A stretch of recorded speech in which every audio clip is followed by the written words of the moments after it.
Richard Lee kembali jadi sorotan satu Indonesia. Belum kelar kasus dugaan penistaan agama yang dilaporkan Sunan Kalijaga April lalu, sekarang Dr. Lee dituding melakukan hal serupa terkait podcastnya dengan YouTuber Elia Myren.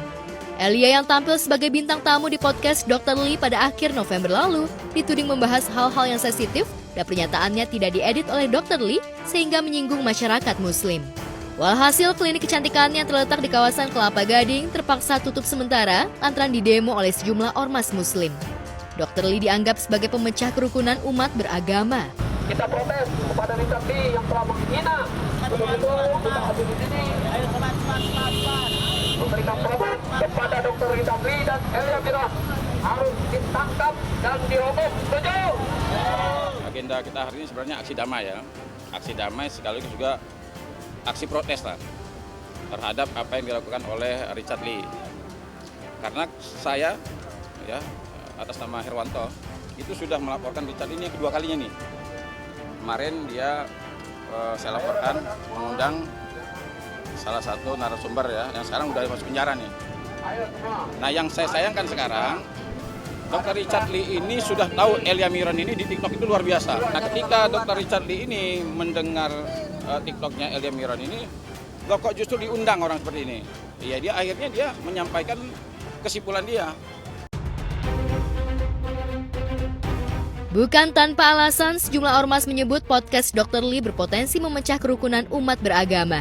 Pasalnya, awal Desember lalu, pasca podcastnya dengan Elia Myren sukses menembus 3 juta viewers, Dr. Lee merayu Elia Myren untuk tampil bersama salah satu tokoh mu'alaf yang sosoknya juga tengah viral. Percakapan Dr. Lee dengan Elia Myren yang bocor di media sosial cukup jelas menggambarkan niat dan motif Dr. Lee dan Elia Myren dalam membuat konten sensasional yang meresahkan publik dan sebagian netizen. Bukti percakapan dan konten yang diklaim mengandung sara itulah yang membuat Dr. Lee kembali terlapor kasus dugaan penistaan agama. Rabu pagi ini, sejumlah aktivis ormas Islam yang melaporkan Dr. Lee akan kembali ke Polda Metro Jaya untuk melengkapi BAP. Itu tuh menurutku bagus dan kamu pasti akan bisa. Kalau bukan kamu nggak ada yang bisa kalau menurutku sih. Dan kamu harus, aku kasih saran kamu harus ambil momen ini. Tenang aja, aku akan jagain kamu. Dan kita akan lari cuma di situ aja kayak gitu punya. Banyak yang tanya dengan saya, Dok, apakah VN itu adalah suara saya? Benar, itu adalah suara saya. Jadi itu murni kesalahan saya ingin mengajak Elia untuk datang ke podcast saya. Namun amat sangat saya sesalkan sekali voice note ini tersebar karena saya tidak pernah mengirim voice note ini melalui handphone saya, melalui chat pribadi saya. Saya mengirimkan voice note tersebut dari handphone tim saya. Jadi saya tidak pernah chat Elia secara pribadi. Ya, alhamdulillah kemarin saya sudah ditelepon oleh Polda Metro Jaya segera mungkin. Seharusnya bisa hari ini nih diperiksa, cuma karena hari ini kita sudah ada aksi, besok saya diperiksa nih. Nah karena ini sudah jadi atensi. Kebetulan kemarin juga ada komika juga yang menghina nama Nabi Muhammad kan, Muhammad apa artinya Muhammad, akhirnya dia tangkap nih. Nah sekarang ini laporan polisi penistaan agama ini menjadi atensi untuk segera dipercepat dan diselesaikan. Alhamdulillah besok saya diminta keterangan di Polda Metro Jaya. Saya komplit bukti percakapan dia di podcast dan itu sudah saya transkrip. Kalimat per kalimat sudah saya pindahkan dalam bentuk hard copy. Saya sangat menyesalkan ini bisa terjadi kegaduhan karena bukan itu inti dari podcast dan konten saya. Saya ingin memberikan edukasi kepada masyarakat. Saya minta maaf dan sebenarnya kemarin Kodonditan dan juga perwakilan dari Elia yaitu Mas Edwin sudah datang ke podcast saya berdiskusi tentang apakah Yesus Kristus dan Nabi Isa itu adalah pribadi yang sama atau berbeda. Dan sepertinya supaya tidak menimbulkan kegaduhan, konten ini akan saya hold dan tidak ditayangkan.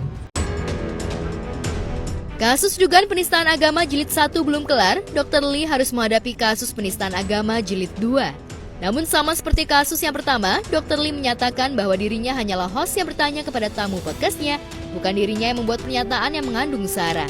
Namun sebagai pembesut dan pemilik konten YouTube, Dr. Lee seolah dianggap tidak menyaring apa yang patut ditampilkan ke hadapan publik, hingga terkesan hanya ingin mengeruk keuntungan dari podcast sensasional yang menghasilkan monetize ratusan juta rupiah dalam sekejap. Apa namanya mualaf.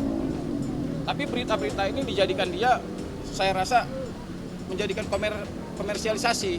Apalagi kemarin kan teman-teman pasti tahu lah yang sudah beredar di media sosial percakap voice note.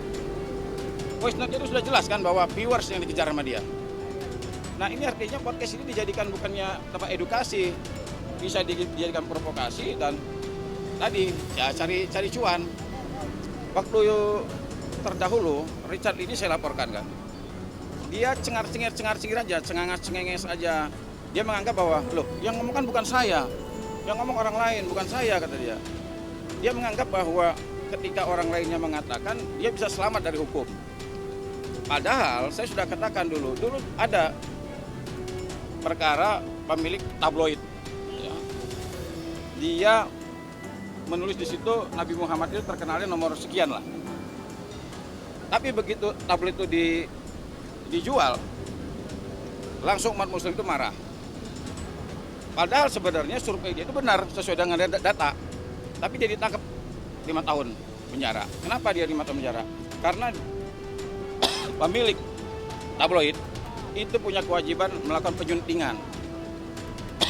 Kalau di podcast itu dia punya kewajiban edit.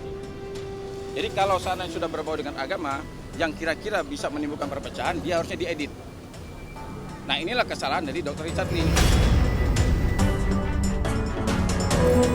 Dia menganggap bahwa apa yang diomongkan orang itu dia bukan salah saya, padahal dia punya kewajiban. Sekali lagi, saya minta maaf jika mengecewakan kalian semuanya. Saya juga sebelum membuat video ini sudah banyak berdiskusi, baik dengan Ustadz Felix Xiao, Ustadz Dery Sulaiman, dan beberapa teman Ustadz saya yang lain. Biarlah waktu yang membuktikan semuanya.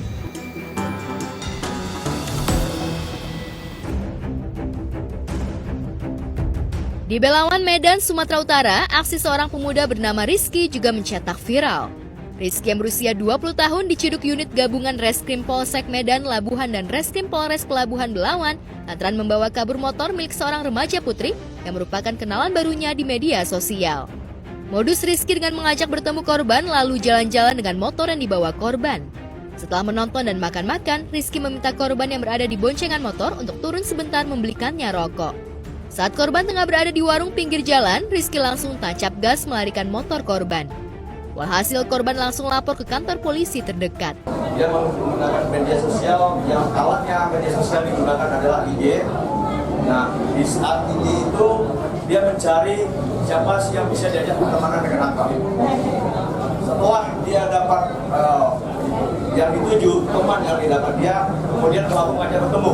Kebiasaan kalau orang bertemu itu membawa kendaraan atau alat lain. Nah, kemudian setelah mereka bertemu di Marelan di SPBU, nah si pelaku ini mencoba untuk akrab pertemanan. Nah, setelah akrab, baru nanti korbannya itu diperintahkan beli rokok, beli makanan, tapi kendaraannya ditinggal. Nah, setelah si pelaku atau korban membeli makanan, nah itulah kesempatan diambil oleh pelaku untuk melarikan kendaraannya. Tak butuh waktu lama bagi Polsek Medan Labuhan untuk mencokok pelaku berkat kerjasama yang apik dengan Polres Pelabuhan Belawan. Rizky tak berkutik ketika ditangkap di pelabuhan pada 11 Desember lalu. Saat diperiksa dan dilakukan tes urin, Rizky positif mengonsumsi narkoba. Atas perbuatannya melanggar pasal 372 subsidiar pasal 378 KUHP, Rizky terancam 9 tahun penjara. Lalu benarkah modus kejahatan itu sudah lama ia praktikan?